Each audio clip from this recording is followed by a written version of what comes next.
one of the reasons there's so many patents coming out of Silicon Valley is the simple density of people working on these kinds of problems, talented people in a very, very small geographic area. And that if they were more distributed, there would be less innovation. Welcome to the Cut Your Learning Curve podcast. I'm your regular host, Nate Cooper, and with me this season, I have Eve McKnight as my co-host. In this season of Cut Your Learning Curve, we're sponsored by Swarm, a digital product design agency and management consultancy. Swarm helps you connect the dots and mitigate the risks associated with launching a digital product, website, or idea. Thanks for joining me, Eve. Please go ahead and introduce yourself. Hi, I'm Eve McKnight. I teach about project management all over the United States with my company, Little Owl, and I'm also the Director of Learning here at Swarm. Awesome. Thanks for joining me, Eve. If you're new to the podcast, Cut Your Learning Curve is where we help you rethink how you can learn new skills that benefit your professional career and the projects that you want to develop. So let's jump into the episode.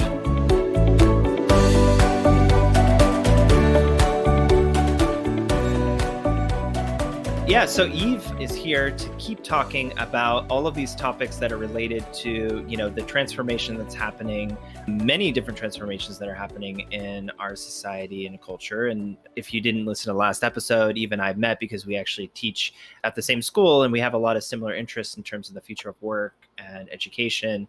So we decided to start coming up with some ideas for podcasts because we were having all these really great conversations. And to kind of frame the conversation, we decided we would kind of start each episode with a question. And so the question, if it's too verbose, you can blame me. But the way I kind of summed it up is, so the quarantine initiated by the COVID-19 virus has forced a remote work acceleration and a distributed workforce. This distributed transformation and innovation project has been planned for years, with some companies being pushed over the edge. What are the positive and negative repercussions of this transformation? So that's going to be the topic today. So Eve, I'd love to know, what do you see happening in the workforce and in these companies that are being forced into these digital transformations? Well, I think just a couple things. One, this idea of digital transformation. I think what you're talking about here isn't so much necessarily all of their business processes, so much to moving from a physical workspace to a virtual workspace. Right. Requires digital, but that is not the same thing as end-to-end digital transformation, which some organizations are undergoing and some actually consulting firms really specialize in. Mm-hmm. What I think it's sort of both. Suddenly it does make the workspace available for people all over the world, right? And I think you get into some kind of interesting issues around who can work, who has permission to work, what do visa issues look like. Some of that was certainly already starting. If an organization, for example, like Fiverr.com, where you can basically hire a freelancer from anywhere on the planet instantly. I think that's kind of a precursor to what we will see here. Mm. And there's a strong disincentive then to have full-time US-based staff, in my opinion. Mm-hmm. Yeah, interesting. I mean, I guess and you're totally right to call out the distinction between the digital transformation and sort of the work from home situation. I guess the way that I was thinking about it is just in terms of where I saw my clients and how that I've seen them react to this whole pandemic situation. Some clients are basically zero impact. So we are a product shop. I mentioned Swarm. So we do a lot of consulting and strategy work with companies, mostly on their web portals and things like that. And some companies, there was zero difference. They already work distributed. They already have a team that's all over the place. Whereas other companies, and it sort of varied by industry even a little bit, had to quickly figure out a lot of things that they, answers to questions they didn't know. And I think, at least in the case of the clients that I've been working with, they haven't really changed their staffing. But I guess what's interesting is I kind of have, is that we always had sort of a round of different contractors that we use globally and not just inside of New York. But what's been really interesting about this work from home situation, it wasn't really hard for me to adjust to doing the work from home. And as new projects have been spun up, I've been able to actually hire contractors outside of the New York City area. And it just sort of freed me from having what might typically have started as an office sort of meeting situation. Now, because everything is happening over Zoom, I'm able to kind of bring people in, and I have people not just outside of the US, but which we had before, but even people inside of the US, like people in the Midwest and people upstate even, are able to kind of come in and work. But it's an interesting question in terms of like, is it going to be something permanent versus something short term? I think too, just a couple things to jump on top of that. There's sort of phase one of this crisis that we are in, right? The most immediate shutdowns, depending on where you are in the United States, roughly duration 2 to 3 months, potentially somewhat longer. And as Cuomo talked about it, we just turned off all the lights. And so there was an immediacy to it, right? And there were a lot of contingency, short-term risk management plans put into place by organizations of all sizes. But in a way, and one of the things that Nate and I have connected on in the past is there's a reason it's called Swarm in the first place, and how that is a really forward-thinking model, especially for agencies who have all kinds of challenges this day in terms of creating content at a competitive price. Because it's a race to the bottom in terms of content creation itself across all multimedia. And I teach a whole class on that if anyone's interested. So Nate, if you want to even talk about how you came up with the name Swarm, and really in a way how it was set up well before the crisis of this pandemic arrived in the United States, late January, early February, depending on who you talk to. I think that kind of sets the stage for why for you it's been seamless. So I think just talking about your name might be an interesting comment on this. Yeah. Well, I didn't come up with the name Swarm. I can't take credit for it. My friends who founded the company did, but I was there from the beginning. And I know initially, basically the people who founded the company, including my current business partner, they all met at a hackathon. And a hackathon, if you're not familiar, I think I've talked about it in a previous episode of the podcast, but it's like a thing where people who do technology and business and marketing and design get together and they kind of come up with projects over a weekend. And the idea is you try to like rapidly iterate off of a project. And basically what the good hackathons, like the one that I was a part of, it tends to form really intense bonds because you're working with people that you have to get to know really well and like form projects quickly. And basically the hackathon that Swarm was founded other businesses. So there were real startups that came out of it. And these guys met at a hackathon. And so like, I think the idea of the name, as you mentioned, Swarm, is really about kind of like bringing people together on a per project basis. And over the years, it's evolved. It's been around for about 5 years, and I wasn't active in the company, so I can't take any credit for it. But when I came in, part of the reason I came in is because, like you said, there's different expectations around service delivery. I wouldn't say the race to the bottom is maybe a good comparison, because I think that like, we do sort of look for a high quality in terms of service delivery, and certainly the people we are using on the product work we're doing and the design are not necessarily competitive with Upwork or people like outside of the New York City area. But for some of it, especially like for engineering, for example, I have a background as a developer. And part of the reason I came into this company is that like I've been able to kind of form connections with people who are developers outside of the US, people in other parts of the country. And I mean, in terms of that, if you get a good developer, it doesn't really matter where they are. I think there's certainly advantages if you're doing sort of more consulting to be closer in proximity to that part of it, even though those people may be only brought in for a particular project. Those people tend to be local. But I mean, even you can get good design work, you can get good product work done outside of the US as well. But yeah, I think the idea is like, I don't want to force the client to have to like do, like they're coming to us because we're experts. So, the idea is like kind of, how do we just get the problem solved? So what problem are we trying to solve? And then who are the right people to fill those? And if the right people are, knowledge workers in a major city in the US, then great. If it's developers who need to build something for us, as long as they can get it done and I know that I can trust their work and we look over it, then fine. Does that make sense? Well, I thought there was actually a couple things in there. So first of all, I think what we've touched upon is instead of digital transformation, it's really that idea of distributed teams. Not only, they interrelate. And I think just taking a step back, I mean, the vision of Swarm, right? When you think of like a swarm of bees, They Mhm. swarm and they solve this issue and then they move on and then they just, disperse again. And I also think there offers a kind of flexibility. In a way, though, I do think the risks are sort of similar to something like lean supply chain in the sense that is there a lot of sort of excess capacity? But if you're in Mhm. a position where you can pull resources pretty quickly, if they disappear, then maybe not. That's been a debate in, say, like the field of grocery stores, where they used to have on hand maybe 6 weeks of supplies, and now they have 6 days. Right. I do think it kind of depends, of course, on the type of product.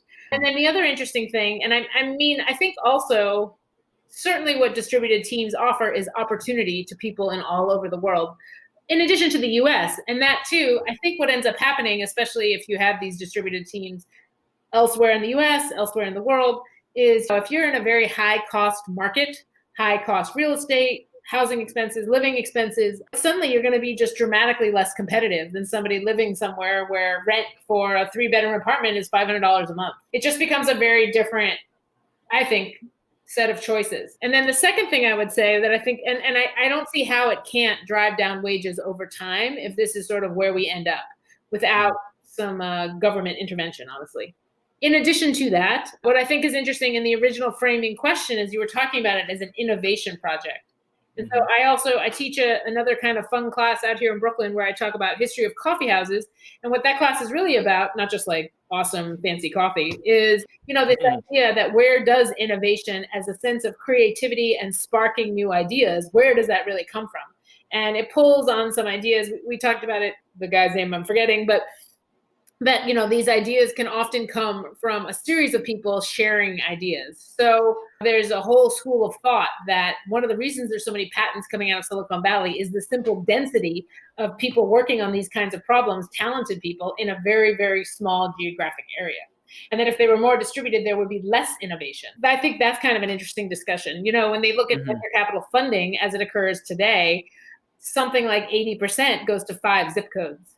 So it is Mhm. highly, highly concentrated. Ask any lawyer in the VC space, and they'll tell you exactly where they need to live to cut the deals. So, Mhm. when you think about the way everything from WeWork to Facebook is designed as a physical space, or even Google, headquarters Google, like they have a big building here on the west side of Manhattan near Port Authority, the old Port Authority building, sorry.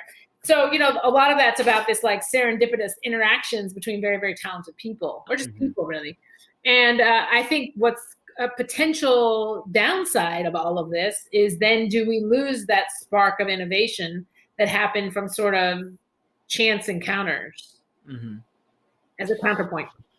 Yeah, I've been thinking about this a lot too, actually, because like I'm still paying for rent in an office I'm not using in New York City, and luckily, like the rent was going to go up, but it's flattened, just for a while at least.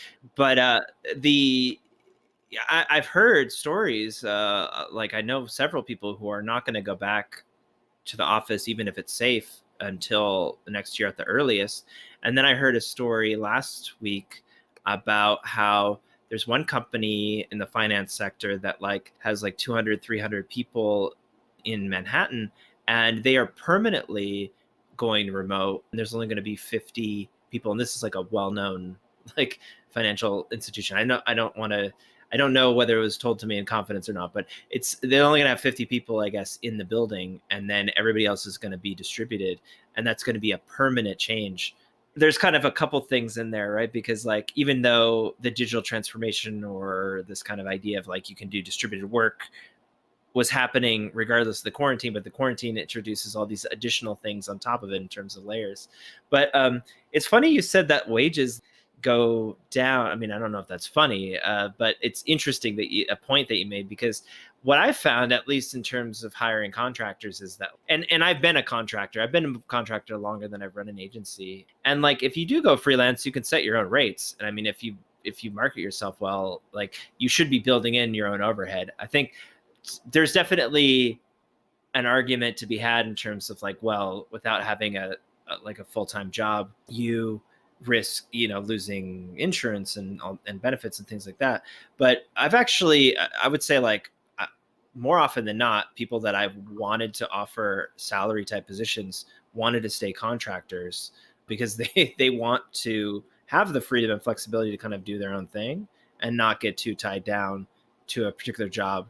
So I think there is a certain amount of mobility in that too, if you kind of do it right. If we're just talking about remote work, that's one thing. If your salary is not changing, if your job's not going away and you're just doing it somewhere else, that's one thing. If you're sort of being forced into kind of a freelancer world, I think the downside is that, like, if you're not prepared for it and you don't know how to do what you do, which is price yourself correctly, set aside your taxes, set aside money for insurance, things like that. I had a conversation with one of my contractors a couple of weeks ago, and I was offering them benefits, and they want to go their own route and pay for it themselves. And I was like, okay, whatever you want to do, just so you know, here's a bunch of things you should be aware of, because I've run into this problem. Like, every year when I was paying for my own insurance, I had to pay a penalty, because it's like really hard to like estimate your income if you have variable income. And if you're taking the subsidy, then there's like, it's hard to know exactly what you qualify for. And then you get a tax penalty at the end of the year. So there's all these like weird downsides of that sort of thing. But then for whatever reason, she wanted to stay. She didn't want to go on salary. She wanted to build her own business. So there's that side of it too. First of all, I did want to say, I think your point about the pricing, first of all, there's sort of short-term effects and long-term effects. Right. So I think in terms of generally supply, and there's an argument to be made that sure, for some people, there might even be not necessarily the supply and demand thing might be part of it as well, right? Like suddenly many more companies have distributed teams. So if you're a strong JavaScript developer, suddenly you're in demand in a different way, right? Because you don't need to be in California. You don't need to be in downtown Manhattan. You can be in Minnesota and people are more than happy to work for you, which was true already, but maybe is true even more now, right? Especially if you're made aware, made available, things like that. Certainly here in the United States, and there's a lot of data around this, opportunity is geographic, or it has been, right? And your own future is really dictated more than anything else by, just in terms of statistical data, by your zip code and the zip code of your parents. So it's just very heavily in that way, and really like income levels. So I think that part's kind of interesting. That's, and honestly, I feel like the kind of people you are describing are, again, sort of college educated in these in-demand fields. I think there's just a larger, we have already, in a way, in the last, let's say, 3 decades, seen this. This is just more like a macro look at labor. We've seen this real cutting away of the middle class in a huge range of industries, like manufacturing, and, all these factories get the most headlines, but it's by far not the only ones that are being affected.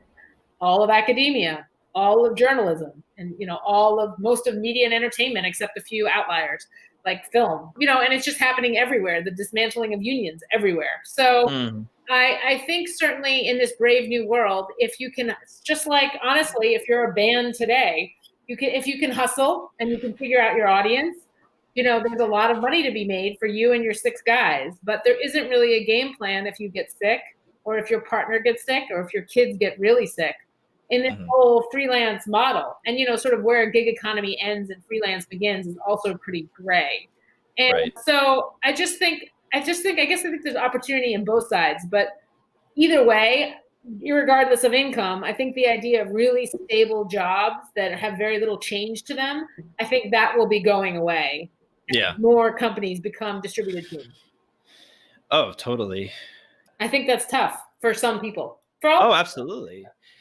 I think that was kind of like what I was trying to get at too, is just it's the preparedness for it that I think is, because I guess it's sort of like, if you see those trends sort of like happening, and you see that that's sort of going to inevitably be the case, versus like being forced into it, is a very different situation. I can give a good example just because I was sort of early in the curve. I think, like, I left my full-time job in 2011. That was the last time I worked full-time for someone else, and basically have been running various companies since then. For a huge bulk of it was freelancer. And back in 2011, I got involved with co-working, like right around that time, like WeWork was starting. And a lot of the people I met in the co-working communities were freelancers by choice. And that's how I learned how to do a lot of this stuff that, like, you don't get taught. And I mean, even now, it's almost like 10 years later, people still don't are taught how to like estimate taxes and how do you get insurance if you are not with an employer. I mean, all these things that are unnecessarily challenging, but I had to kind of learn, but I learned it by choice. And then there were other people that I knew from that community who found out because they lost their jobs, and 2011, I think it was like, it was still early, that it was still sort of, we hadn't fully come out of the recession in a way that was like quite to the level that we were seeing even like 5 years ago. Like Google wasn't here in New York, Facebook wasn't here in New York. I mean, all these things that were now are kind of, at least in that world that I was in, like technology and freelancing and kind of contractor work. I don't know. It's frustrating in a way because it's like the same shit I've been dealing with for 10 years and it hasn't changed. You know what I mean? And like people who are forced out without a net, it's just our culture doesn't teach you these things. So therefore, what are you going to do? Because you kind of have to pick it up as you go along in a way. Yeah, I agree with that. And there's a couple, what was I going to say that came to mind? Just because you mentioned Facebook and Google, Facebook just rented a huge amount of space over at Hudson Yards. And I was, one of my classes, somebody who ran some of the real estate for Hudson Yards was talking about how, the reason they went for it was because that they could redesign the floors. It's exactly they wanted for Facebook. So to just shift topics a little bit within this, the reason Google has an enormous footprint in Chelsea already, and it is actually leasing more space. For anybody who followed the whole brouhaha with the Amazon contest for the national headquarters that was going to be in Long Island City, and then they pulled out, a lot of that was really about physical space and location. So I'm just talking about some of the larger players in the tech space. There's again, so this is a little bit less about sort of individual worker rights, but more just about why spend all that money for all that physical space in the first place, right? So now where we are today, are you just going to say, well, Facebook, now that you just dropped an incredible amount of money to be in really like a flagship role in Hudson Yards, and Google, who now has, I think, something like 50,000 square feet in Chelsea, some incredible number. It's really large. Right. Well, are we just saying you don't need to be there in person anymore? And I think that's kind of interesting. And why be there in person in the first place? Right. And it's certainly, because, Nate and I both come from the tech world, it's certainly a rule of law that like you ideally want these tech guys like in physical proximity to each other when you can, right? Like it's supposed to really foster innovation. So I know I touched on this before, but I guess I was just thinking about it again, because now we're, the two big ticket items, I think, when you think about some of these organizations, is real estate and healthcare costs. So, well, and benefits pretty much across the board. So I'm just not sure what's going to happen next, honestly, myself. So. Yeah, no, I mean, I think there is definite value to being in the same proximity. And I mean, like, I don't necessarily hire contractors because I don't want to employ people full time, but it's just sort of depends on the scale of the project. And we have had full-time employees in the past. It just sort of shifts around. Ideally, it's like a blended type situation, but the hackathon experience that I mentioned earlier, like that's something that you can't get without being in person, and I've been thinking a lot because I've been doing a lot of outreach via LinkedIn and doing calls with people. And this is like cold calls with strangers essentially. And the way I've been kind of framing those conversations is that it's kind of like, we don't get to network anymore.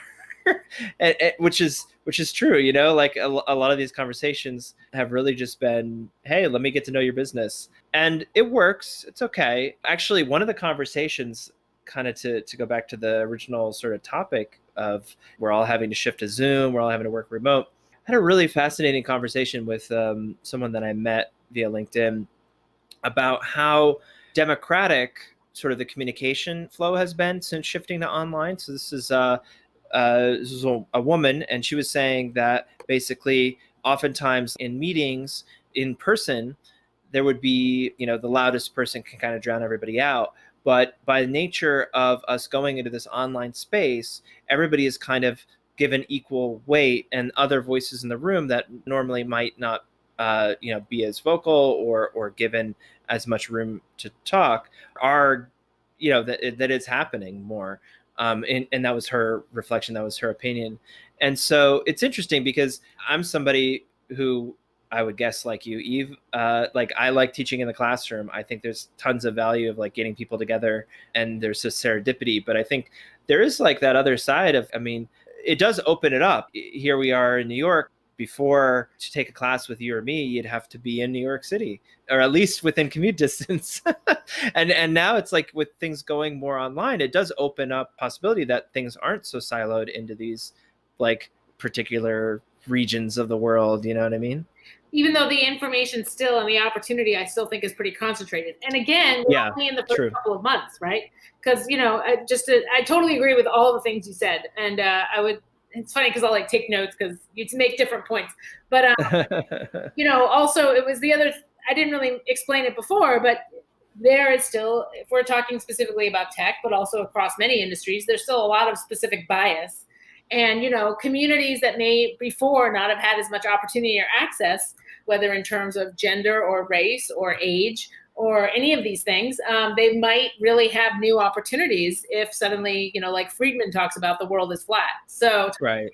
and then something else, I did kind of love your comment about meetings. I teach a class all about meeting management, and figuring out ways to do this on Zoom has been a big challenge for a lot of people. I do think I agree, and it wouldn't surprise me also that the people who used to tend to just be the loudest voice were also kind of just relying on behavior they'd grown up with, and suddenly they're in this very different environment. It's kind of fascinating, Mhm. and it doesn't mean that once we get more normalized to the environment, I think we're all, I know I am, in something of a state of shock because we've seen such a world life change for so many of us.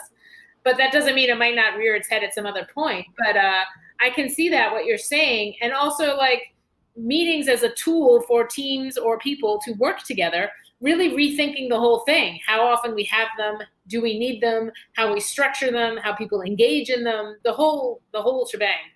Also, to what you said before, so I teach at New York University as well, and it was mid-semester, and we transitioned from in-person Mm. to online in the space of maybe 3 days. It was really fast, and it was kudos to NYU. For them, it was 50,000 classes that they all transitioned within a week, which is amazing, right? And I have to say, I couldn't get a single student to turn on their camera, so it was me staring at all these black screens, which was a little hilarious because it was a full-day class. But their participation was outstanding every time, the entire time. I mean, maybe I faked it in some way because it was a pretty big class, but I was really impressed with that. And Hmm. I was impressed that they could do it. I mean, they didn't want to show their faces, but they totally engaged. They did all the work. It was Mhm. great. So I also think how we engage in this virtual space is still being discovered. At the same time, I don't think Zoom bombing will be the only threat. I also think, really quality video fakes are really starting to come online now. Many people in the media space have been warning about this for a while. If you're in formal film world, you're highly incentivized at this point to start really developing good CGI technology, so that you don't have 20 people on a film set anymore, or 100 people, right? So that means fake actors, like sort of fake backgrounds. They were already doing it, but everything in today is incentivizing that. So I also think what these interactive things might start to offer is a sense of what's actually real, and if that's going to happen. I guess I'm just saying, like, it's called virtual, but I think the idea of what even virtual is about to change some. If that made sense. Yeah, no, totally. Yeah, I mean, yeah, it's stuff people have been talking about for a long time. I mean, people, I mean, just since the sort of dawn of the commercial internet, have been talking about the internet as this freeing thing, and it opens up things and it sparks conversations. And then, now we're in this world where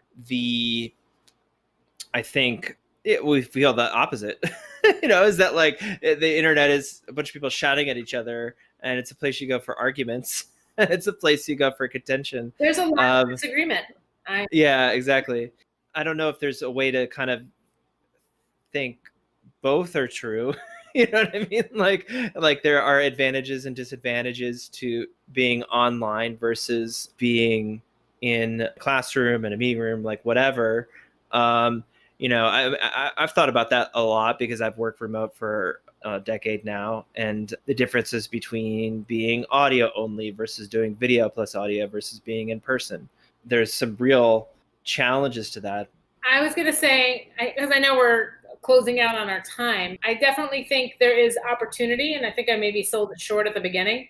but an opportunity for many, especially sort of more in the go-getter and basically lucky as well model that Nate described in the first place. And I think for those, and though it even in the virtual world, it's still underlined by personal relationships, schools you went to, and a few other things. But I think the final frame that's really interesting is this idea of productivity versus innovation or creativity. And there's a lot of data that co-working spaces are counterproductive, that having an open office is counterproductive, and that like what ends up happening is people don't really interact that much, but just put on their headphones.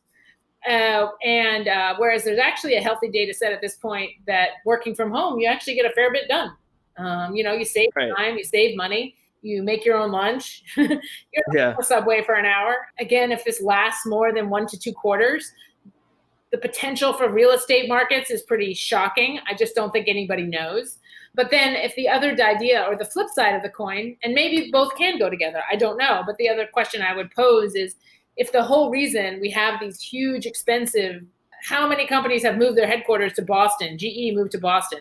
One of the big insurance guys moved down from Hartford into New York City. Chelsea, like we talked about, even though Amazon ultimately pulled out its second national headquarters, they're still actually going to have a huge footprint in New York City, specifically in Manhattan. They're just not telling anyone. They're not making big press announcements. That's really the only difference. It's smaller than what they were planning, but it's still sizable. Why do this? Why have all these people in this one physical space? And I think part of it was idea generation. And also just the human touch and the human interactivity of being with physically other people and what it does to us as human beings. And so I think there's trade-offs on both sides. Mm-hmm. That's where No, fair enough. Well, this is a very interesting stuff, and I don't know if we came up with an answer. We definitely discussed both the positive and negative repercussions of working remotely. So maybe we did take a good stab at it. But if people want to reach you, Eve, how can they be in touch? Great. I'm on Facebook, so facebook.com/littleowl1. If you please follow me there, that's latest classes, and I post about all kinds of project management stuff related. Perfect. And I'm Nate Cooper. You can find me at Nate Cooper on Twitter. But thank you guys for listening, and we'll see you on the next episode. Thanks for tuning in to learn with us today. This has been the Cut Your Learning Curve podcast sponsored by Swarm. Don't forget to go to swarmnyc.com/learn. There you can sign up for our email newsletter and connect with us on social media. Thanks, Eve. And again, my name is Nate Cooper. Thank you for listening. I hope you have a great day and happy learning.